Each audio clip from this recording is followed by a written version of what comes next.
حدیث نمبر 2520۔ حضرت قذاب بیان کرتے ہیں، میں حضرت ابو سعید خدری رضی اللہ عنہ کے پاس آیا اور آپ کے پاس بہت سے لوگ تھے۔ جو لوگ چلے گئے تو میں نے کہا میں آپ سے وہ بات نہیں پوچھوں گا جو یہ لوگ پوچھ رہے تھے۔ میں نے ان سے سفر کے دوران روزہ رکھنے کے بارے میں پوچھا تو انہوں نے فرمایا ہم نے رسول اکرم صلی اللہ علیہ وسلم کے ہمراہ مکہ مکرمہ کی طرف سفر کیا اور ہم نے روزہ رکھا ہوا تھا۔ جب ہم ایک منزل پر اترے تو رسول اکرم صلی اللہ علیہ وسلم نے فرمایا تم دشمن کے قریب پہنچ چکے ہو، اب تمہارے لیے روزہ نہ رکھنا زیادہ قوت بخش ہوگا۔ تو یہ ہمارے لیے رخصت تھی، پس ہم میں سے بعض نے روزہ رکھا اور کچھ نے نہ رکھا۔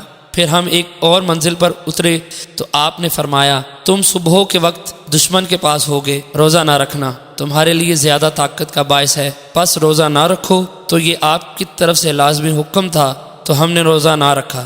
اس کے بعد حضرت ابو سعید خدری رضی اللہ عنہ نے فرمایا پھر ہم رسول اکرم صلی اللہ علیہ وسلم کے ہمراہ سفر میں روزہ رکھتے تھے۔